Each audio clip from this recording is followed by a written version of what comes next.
میں بے تحاشا گھبرائی ہوئی تھی، اس لیے حسن کے پاس جا کر ان کے پہلو سے لگ گئی۔ میں نے کہا حسن مجھے یہاں نہیں رکنا، مجھے آپ گھر چھوڑیں۔ کہنے لگے تمہیں کیا ہو گیا ہے؟ کیا لڑکیاں لڑکوں کی محفل میں نہیں جاتی؟ مجھے گھبرانے اور ڈرنے والی لڑکیوں سے سخت چڑ ہے۔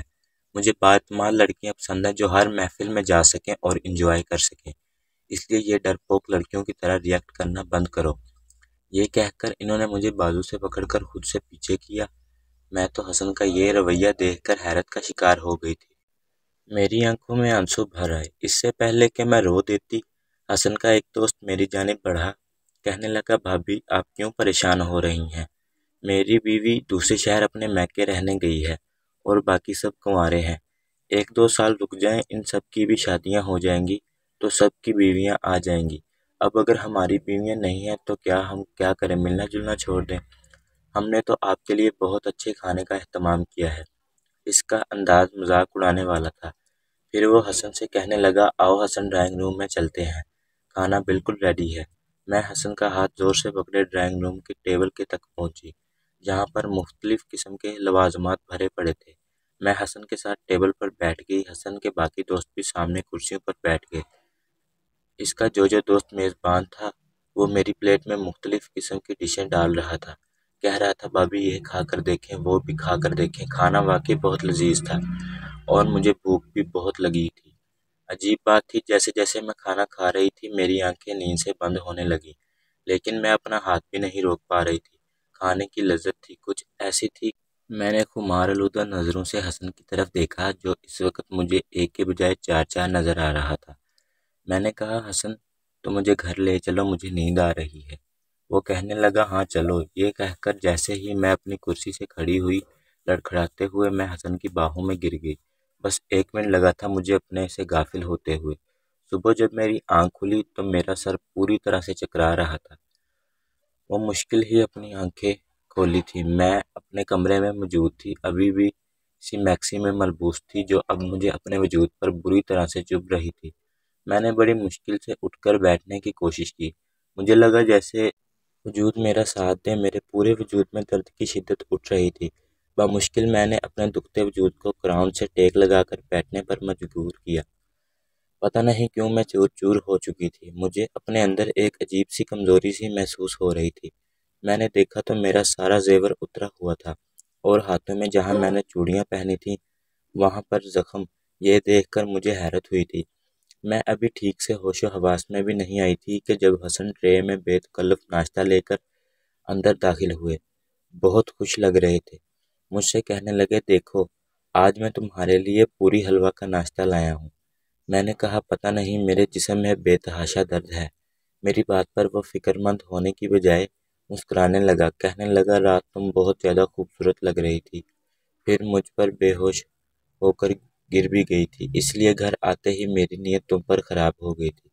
حسن کافی شوخ مزاج میں تھا، میری نظریں خود بخود جھک گئیں۔ کہنے لگا تم ناشتہ کرو، میں تمہارے لیے درد کی دوا اور گرما گرم چائے لاتا ہوں، پھر یہ درد بھی آدھے گھنٹے میں ٹھیک ہو جائے گا۔ مجھے حیرت ہو رہی تھی کہ ان 8 دنوں میں تو حسن نے کبھی مجھ سے ایسی جنونی محبت کا اظہار نہیں کیا تھا، کیونکہ میرے پورے وجود پر زخم تھے۔ بہرحال اگلے روز تک میں کافی بہتر محسوس کر رہی تھی، لیکن میں جانتی تھی کہ یہ سلسلہ چل نکلے گا۔ اگلے اتوار کو پھر سے مجھے حسن نے ایک نئی میکسی لا کر دی، کہنے لگا تیار ہو جاؤ، دوست کے گھر دعوت پر جانا ہے۔ اگر اسی دوست کے بنگلے پر مجھے پھر لے گیا۔ اس بار تو اس کے دوست مجھ سے پہلے سے زیادہ بے تکلف ہونے لگے، کہنے لگے بھابھی آپ کے حسن کے تو ہم دیوانے ہو گئے ہیں۔ حسن تو بڑا خوش نصیب ہے کہ اسے آپ جیسی بیوی ملی ہے۔ مجھے حسن کے دوستوں کے منہ سے اس طرح کی تعریف بری لگی تھی۔ میں نے غصے سے انہیں گھور کر دیکھا تو وہ ڈھیٹ بن کر ہنسنے لگا۔ میں سوچ چکی تھی کہ گھر جاتے ہی حسن سے کہوں گی کہ آئندہ میں ان کے ساتھ ان کے گھر نہیں جاؤں گی۔ مجھے مردوں کی اس قسم کی بے تکلفی اور مذاق بالکل پسند نہیں تھا۔ اس بار بھی میرے ساتھ یہی ہوا۔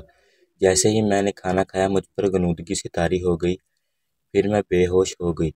اگلے روز پھر میرا جسم درد سے چور تھا، لیکن میں نے ایک بات نوٹ کی تھی کہ حسن بہت خوش تھا۔ گھر پہ پھل بھی لانے لگا تھا، پیسہ بھی بڑے کھلے ہاتھ سے خرچ کر رہا تھا، حالانکہ اس کی تنخواہ اتنی زیادہ نہ تھی۔ پھر یہ روز روز کی عیاشیاں کیسے ہو رہی تھیں؟ گھر آتے ہوئے وہ روزانہ اچھے سے ہوٹل کا کھانا ساتھ لاتے تھے مجھ سے کہہ دے کوئی ضرورت نہیں تھی تمہیں کچن میں اپنے آپ کھپانے کی، تمہارا خوبصورت حسن مانت پڑ جائے گا۔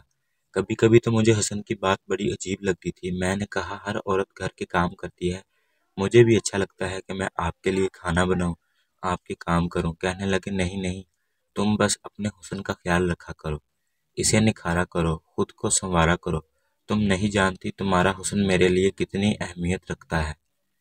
میرا ہاتھ تھامے وہ مجھ سے بڑی ہی محبت بھری باتیں کرتے تھے، کہتے تھے جانتی ہو تمہیں پانے کے لیے میں نے کتنے پاپڑ بیلے ہیں۔ یہ بات سن کر مجھے حیرت ہوئی تھی، کیونکہ ہمارا رشتہ تو ایک رشتے کروانے والی کے توسط سے ہوا تھا۔ میں نے تو پہلے کبھی حسن کو نہیں دیکھا تھا۔ میں نے کہا کیا مطلب؟ میری بات پر وہ ہنسنے لگے، کہنے لگے میں نے تمہیں ایک شاپنگ مال میں شاپنگ کرتے دیکھا تھا، تمہیں دیکھ کر ہی میں تم پر فدا ہو گیا تھا، وہیں سے میں نے تمہارا پیچھا شروع کر دیا، تمہارا گھر دیکھا، پھر معلوم ہوا کہ تمہاری اماں تمہارے لیے رشتے دیکھ رہی ہے۔ یقین جانو زویا، یہ سن کر مجھے بہت ڈر لگا تھا کہ کہیں میں تمہیں کھو نہ دوں۔ کہنے لگے ایک بار میں نے تمہارے گھر سے باہر ایک رشتے والی کو نکلتے دیکھا، پھر میں نے اسے کہا کہ اگر وہ میرا رشتہ تم سے کروا دے تو میں اسے اچھی خاصی رقم دوں گا۔ وہ میری بات مان گئی، یوں میرا رشتہ تم سے ہو گیا۔ میں تو حسن کی بات سن کر حیرت سے آنکھیں پھاڑے سے دیکھ رہی تھی۔ مجھے نہیں پتا تھا کہ میرا شوہر مجھ سے پہلے سے ہی محبت کرتا تھا، مجھے پانے کے لیے اس نے اتنا سب کچھ کیا تھا۔ میرے دل میں حسن کی اور بھی محبت اور قدر بڑھ گئی تھی، لیکن میں نہیں جانتی تھی کہ سچ کچھ اور ہی تھا۔ اس اتوار کو جب مجھے حسن نے پھر قیمتی جوڑا لا کر دیا تو میں نے کہا نہیں حسن، مجھے آپ کے کسی دوست کی دعوت میں نہیں جانا۔ میری بات سن کر ان کے چہرے کے تاثرات ایک دم بدلے تھے، مسکراہٹ غائب ہو گئی، چہرے پر سختی آ گئی۔ کہنے لگے کیا مطلب ہے تمہارا؟ وہ لوگ اتنی چاہت سے تمہیں بلاتے ہیں۔ میں نے کہا نہیں، مجھے نہیں جانا، نہ جانے وہ کیسے کھانا مجھے کھلاتے ہیں، کھاتے ہی مجھے نیند آ جاتی ہے اور صبح میری حالت بہت بری ہوتی ہے۔ وہ 2 دن تک تو میں چلنے پھرنے سے قاصر ہو جاتی ہوں، اور پھر وہاں پر صرف مرد ہوتے ہیں، میرا وہاں کیا کام ہے؟ آپ کو جانا ہے اپنے دوستوں کے ساتھ وقت گزارنا ہے تو آپ جائیں، میں نہیں جاؤں گی۔ یہ کہہ کر میں اپنے بیڈ پر بیٹھ گئی۔ میں نہیں جانتی تھی کہ میرا انکار مجھے اتنا مہنگا پڑ سکتا ہے۔ حسن بہت غصے سے میرے پاس آئے، میرا بازو پکڑ کر بری طرح سے دبوچ لیا۔ کہنے لگے ابھی تک تم نے میری محبت دیکھی ہے، بہتر ہے میری محبت ہی دیکھو، مجھے انکار نہیں چاہیے۔ زویا، اگر تم نے میری کسی بات سے بھی اختلاف کیا تو تم نہیں جانتی کہ میں غصے کا کتنا پاگل انسان ہوں۔ یہ کوئی اتنی بڑی بات تو نہ تھی جو میں نے اسے کہی تھی، لیکن حسن کا غصہ تو یوں تھا جیسے واقعی مجھے جان سے مار ڈالیں گے۔ اپنی سرخ آنکھیں وہ میری آنکھوں میں گاڑے بڑے غضبناک لہجے سے کہہ رہے تھے۔ میرا دل تو اپنے شوہر کا یہ روپ دیکھ کر تھم گیا تھا۔ میں نے پھر کوئی اختلاف نہیں کیا اور وہاں چلی گئی، لیکن مجھے یہ سب اچھا نہیں لگ رہا تھا۔ نہ جانے کیوں ٹیبل پر مجھے مزے کے کھانے آج بہت برے لگ رہے تھے، کیونکہ یہ مجھے ہوش و حواس سے غافل کرتے تھے۔ میں نے بہت کم سالن اپنی پلیٹ میں ڈالا تھا اور لگا لگا کر نان کھا رہی تھی، لیکن جیسے ہی حسن کے دوست کی نظر مجھ پر پڑی کہنے لگا بھابھی کیا بات ہے، کھانا ٹھیک سے نہیں کھا رہی؟ میں نے کہا مجھے بھوک نہیں ہے۔ میرا یہ کہنا تھا کہ اس نے ایک عجیب طرح کا اشارہ کیا حسن کو، یہ دیکھ کر میرے حواس گم ہوا تھا۔ حسن کہنے لگے پوری ختم کرو۔ وہ گھورتی ہوئی نظروں سے مجھے کہہ رہے تھے۔ میں نے بمشکل وہ چاول ختم کیے تھے اور کھاتے ہی میری وہی حالت ہو گئی۔ اب تو مجھے حسن پر بھی شک ہونے لگا تھا۔ اگلے اتوار آنے سے پہلے میں نے طبیعت خراب کا بہانہ کیا اور میں میکے چلی گئی۔ میری چھوٹی بہن کے رشتے کی بات طے ہو گئی تھی، چھوٹی سی منگنی کی رسم گھر پر ہی تھی۔ میری بہن شاپنگ پر گئی تو مجھے بھی ساتھ لے گئی۔ وہیں پر میری ملاقات حسن کے ان 5 دوستوں میں سے ایک کے ساتھ ہو گئی۔ وہ باتوں کے دوران بار بار میری بہن کو دیکھ رہا تھا۔ کہنے لگا بھابھی اس بار ہمارے گھر آئے تو اپنی بہن کو بھی ضرور ساتھ لائیے گا، یہ بھی آپ کی طرح بڑی کمال کی چیز ہے۔ مجھے اس شخص کی یہ بات بہت بری لگی۔ میری بہن بھی اسے بولنے لگی۔ میں نے کہا آپ کو تمیز نہیں ہے بات کرنے کی؟ میرا لہجہ بلند ہو گیا تھا۔ آس پاس سے گزرنے والے لوگ بھی وہیں کھڑے ہو گئے۔ یہ دیکھ کر اس شخص کو بھی غصہ آ گیا، کہنے لگا تمیز کا مطلب پتہ ہے تجھے؟ ہمیں دیکھ کر تمیز کرتے ہیں اور تو اس قابل نہیں ہے کہ تیری عزت و تمیز کی جائے۔ میں نے کہا زبان سنبھال کر بات کرو۔ وہ کہنے لگا کیوں، سچ بہت چبھ رہا ہے تمہیں؟ تم 2 ٹکے کی عورت ہو اور مجھ سے تمیز کی بات کر رہی ہو۔ یہ الفاظ سن کر مجھے اس پر اتنا غصہ آیا کہ میں نے ایک زوردار تھپڑ اس کے منہ پر مار دیا۔ اس تھپڑ کی گونج جس نے سنی تمام لوگ وہاں کھڑے ہو گئے۔ کہنے لگے کہ محترمہ، اگر اس شخص نے آپ کے ساتھ بدتمیزی کی ہے تو ہم اس کی طبیعت ابھی صاف کرتے ہیں۔ کچھ نوجوانوں نے تو آستین چڑھا لی۔ میرا جی تو یہی چاہا کہ کہوں کہ منہ توڑ دو اس شخص کا، اسے عورت سے بات کرنے کی تمیز نہیں ہے۔ میں نے سوچا میں گھر جا کر حسن کو اس کی حرکت بتاؤں گی کہ یہ لوگ کتنے بدتمیز ہیں، اور وہ ہر اتوار کو مجھے زبردستی کی عزت ہی نہیں ہے۔ اس سے پہلے کہ وہاں کھڑے نوجوان اس شخص کی اچھی درگت بناتے، وہ کہنے لگا، یہ بازاری عورت ہے، جسم فروشی کا کام کرتی ہے، اور میں اس کا گاہک ہوں، بس یہاں پر تماشا بنا رہی ہے۔ میرا یہ سننا تھا کہ میرے ہوش اڑ کے رہ گئے۔ میں نے کہا، یہ بکواس کر رہا ہے۔ وہ یہ سن کر کہنے لگا، تو تم اتوار کو کیا کرنے آتی ہو ہمارے بنگلے پر، وہ بھی جب کہ تم جانتی ہو کہ وہاں تمہارے علاوہ کوئی عورت نہیں ہوتی۔ اس کے بعد جو بات اس شخص نے مجھ سے کہی، پہلے میرا دماغ چکرا کر رہ گیا تھا۔ کہنے لگا، میری بات پر یقین نہ ہو تو اس بار آنا اتوار کو ہمارے گھر، تمہیں میں تمہاری صحیح اوقات دکھاؤں گا کہ تم کیا ہو۔ میری بہن میری شکل دیکھ رہی تھی، اور میں یوں تھی کہ جیسے پتھر کا مجسمہ، جیسے میں بت بن چکی ہوں۔ بہت سے لوگ مجھے عجیب سی نظروں سے دیکھتے ہوئے وہاں سے چلے گئے۔ وہ شخص غصے سے پھٹ پڑا، مجھے گھورتا ہوا وہاں سے چلا گیا۔ میری بہن نے میرا ہاتھ پکڑا، مجھے گھسیٹتے ہوئے بازار سے باہر لے آئی۔ کہنے لگی، آپ بھی یہ سب کیا بکواس کر رہا تھا؟ میں نے کوئی جواب نہیں دیا۔ میرا دماغ تو چکرا رہا تھا، میرا جی اتنا گھبرا رہا تھا کہ جیسے میں ابھی میرے دل کو کچھ ہو جائے گا، وہ پھٹ جائے گا۔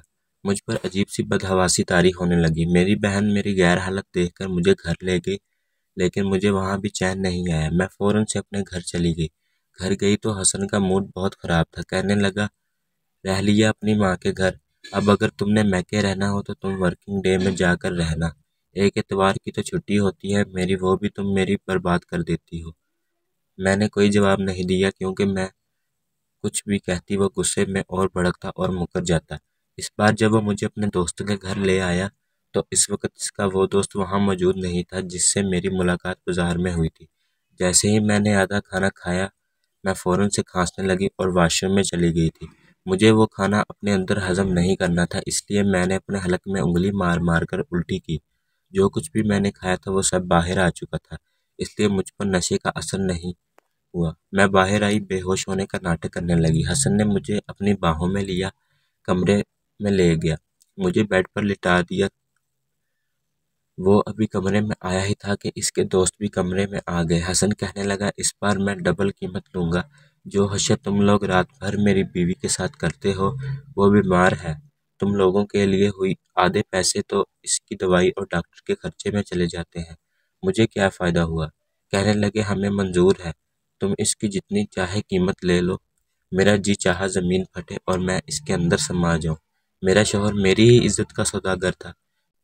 شوہر تو بیوی کا محافظ ہوتا ہے، اسے گندی نظروں سے بچانے کے لیے وہ دست و گریباں ہونے سے بھی گریز نہیں کرتا۔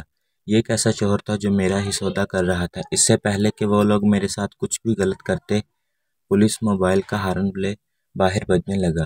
یہ سن کر وہ سب گھبرائے گئے۔ میں یہاں آنے سے پہلے پولیس کو ساری انفارمیشن دے چکی تھی۔